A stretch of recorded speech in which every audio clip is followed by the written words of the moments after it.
কিয়ামতের আগে বিয়ে করার পরে ছেলেগুলো মাকে ভুলে গিয়ে স্ত্রীর পেছনে পেছনে দৌড়াবে, স্ত্রীর আনুগত্য করবে।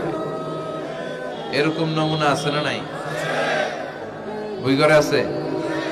হ্যাঁ, কিছু কিছু মুরব্বী অনেক পজিটিভ, মাশাআল্লাহ, সবকিছু ইউনিক, কিছু কিছু অথবা নাই।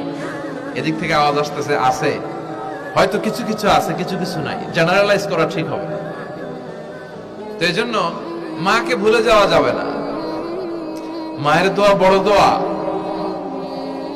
মায়ের দোয়া সবার আগে কবুল। বুলেট মারলে বুলেট মিস হয়, মায়ের দোয়া মিস হয়? খবরদার। স্ত্রী চলে গেলে নতুন স্ত্রী পাওয়া যায়, মা মরে গেলে মা পাওয়া যায়। তাই বলে আমি বলছি না আপনার স্ত্রীকে ডিভোর্স দেন না, বুঝান, মাকেও বুঝান, স্ত্রীকেও বুঝান, বুঝানোর চেষ্টা করেন। সমাজের এখন সবচেয়ে বড় সমস্যাটা হচ্ছে শাশুড়িরা চায় আমি ডমিনেট করব, আমার এতদিনের গড়া সংসার। বউ এসে কয় না, আমি আইছি মাগার, আমি সব খায় হলাম। আচ্ছা না নাই? এই যে সবাই ডমিনেট করতে চায়, এটা সমস্যা। সমাধানটা কি? সমাধানটা হচ্ছে আমাদের শাশুড়ি যারা আছে সমাজের, তাদের উচিত বৌমাটারে নিজের মেয়ের মতো মনে করা। নিজের মেয়ের যে এখানে বিয়ে দিছে ওইখানে কিন্তু খুব খোঁজ নেয়, মা তোর কি অবস্থা, তোর কষ্ট হইলো কিনা, ইত্যাদি ইত্যাদি। তো ছেলের বউকেরা যারা আনছে এর দিয়ে ইচ্ছে মতো কাজ করা, এরকম টাকা তাছাড়া নাই। ডাবল স্ট্যান্ডার্ড, এটা ঠিক না। আর বৌমা যারা আছেন, ঘরের বৌমা, এরা শাশুড়িকে একটু মায়ের মতো মনে করেন না। কারণ একদিন আপনিও শাশুড়ি হতে চলেছেন, একদিন আপনিও শাশুড়ি হবেন। রং ধরা যৌবন জং ধরে শেষ, আপনারও ছেলে হবে, এই ছেলের বিয়ে করাতে হবে। এই ছেলের বউ এসে আপনার ঘরে তাই করবে আপনি আপনার শাশুড়ির সাথে যা যা করেছেন। এই ছোট্ট হিসাবটা বুঝতে চায় না।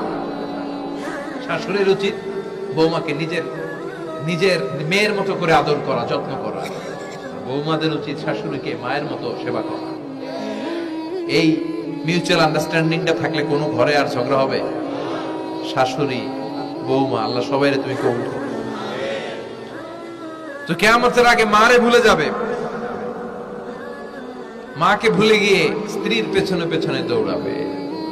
খবরদার, খবরদার।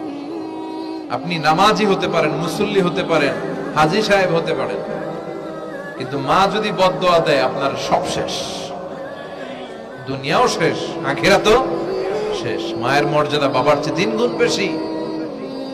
হামালাতহু উম্মুহু, কারণ বাবা পেটে ধরে নাই, পেটে ধরছে কে? ওয়াহানান আলা ওয়াহান, 8 মাস 10 মাস এই বোঝাটা বাবা বহন করে নাই, করলো কে? ফিসালুহু ফি আমাইন, 2 বছর বাবা দুধ খাওয়ায়নি, দুধ খাওয়ালো কে? মায়ের এক ধার দুধের দাম, কাটিয়া গায়ের চাম, বাপস বানাইলে ঋণের শোধ হবে না। এমন দরদি ভাবে কেউ হবে না আমার মা গো, ঠিক কিনা?